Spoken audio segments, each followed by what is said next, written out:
Today, we're diving into a really powerful story about personal transformation. It's about a leader who went from being a hands-on micromanager to someone who truly builds and empowers their people. And this isn't some textbook theory. It's based on a real-world journey in a super high-pressure environment. So let's get into how this incredible shift actually happened. First things first, a question for you, and I want you to be really honest with yourself. When you think about your job, are you a leader or are you a firefighter? Is your day about guiding your team towards some big, exciting goal, or is it just a mad dash racing from one blaze to the next, constantly putting out fires? This is the exact question our leader had to face.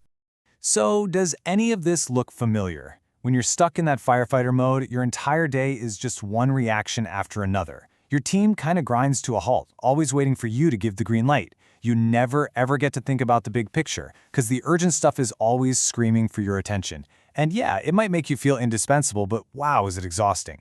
And mistakes, they're not learning moments, they're just another crisis that lands right back on your desk. So, how on earth does a leader get stuck in this trap? Well, it almost always starts with the best intentions, especially when you're in a situation where control feels like the only thing keeping the wheels on. To really get this, you have to understand the world this leader was living in. We're talking about a retail business spread across multiple sites.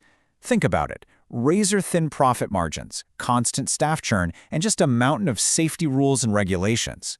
In an environment that intense, being hands-on and solving problems fast doesn't just seem like a good idea, it feels like the only way to survive.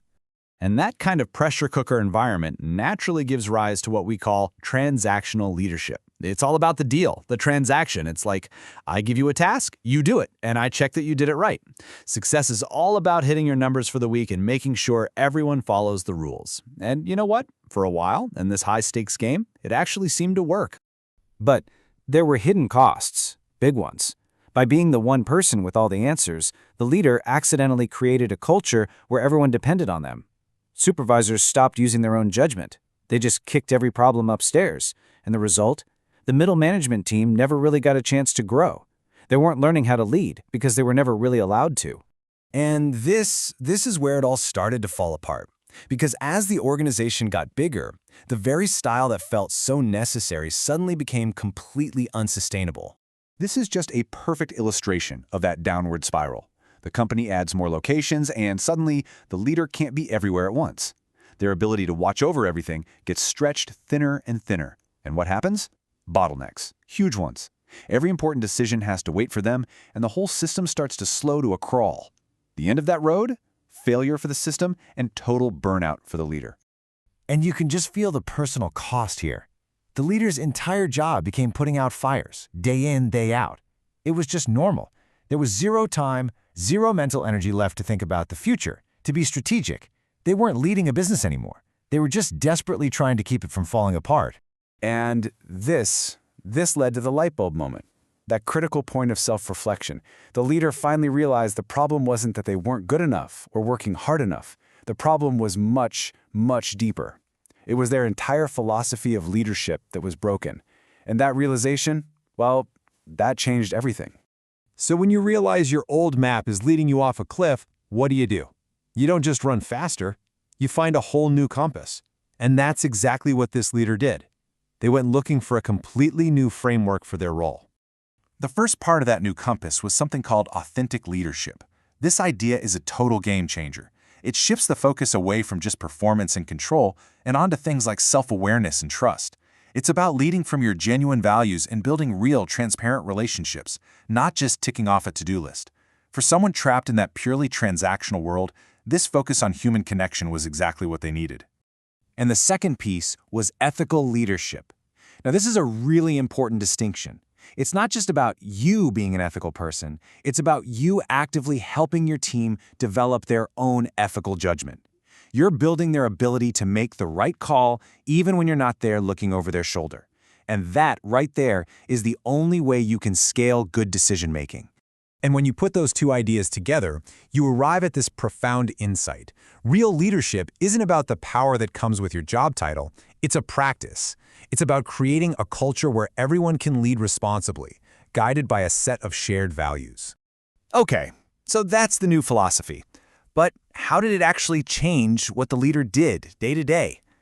Well, this is the shift from being the boss who has all the answers to being the coach who builds up the team.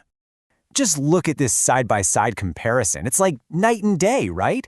Instead of just handing out the solution, the leader started asking questions that helped the team figure it out for themselves. Instead of jumping in to correct every mistake, they coached the team to reflect on what went wrong and what they could learn. And they stopped just enforcing rules and started guiding their team's judgment, using those rules as a framework to make smart choices. This quote just nails the new mindset perfectly. The goal wasn't to prevent every single mistake anymore.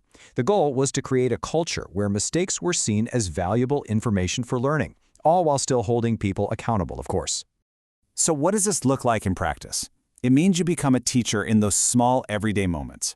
You start explaining the why behind a task, so people understand why it matters. You ask questions that really make your supervisors think through the consequences of a decision. Every single operational challenge becomes a live, real-time classroom for leadership. And here's something that's so important to remember. This kind of transformation isn't a one-and-done thing. It's not a destination you arrive at. It's a continuous, ongoing journey of evolution. You can see that whole journey laid out so clearly here. The leaders started out as the essential problem solver, the person you couldn't live without. From there, they evolved into the system builder, creating processes so they didn't have to solve every single problem. And finally, they reached the highest level, the people developer, where your main job is to grow the next generation of leaders. So what's the ultimate payoff for all this work? A much stronger, more resilient organization. A place where leadership isn't just stuck at the top, it's spread throughout the entire team. The company is no longer fragile and totally dependent on one person. It now has this incredible shared ability to solve its own problems and adapt to whatever comes next. I mean, this quote just says it all, doesn't it? The goal completely shifted. It went from being the hero who saves the day to being the guide who empowers everyone else to be their own hero. It's a total reimagining of what it even means to be a great leader. So, let's end right back where we started, with a question for you. If the ultimate goal of leadership is to empower your team so much that they don't need you for the day-to-day stuff, what's your first step? What is one decision, one task, one single responsibility you are holding on to that you could hand over to someone on your team starting today?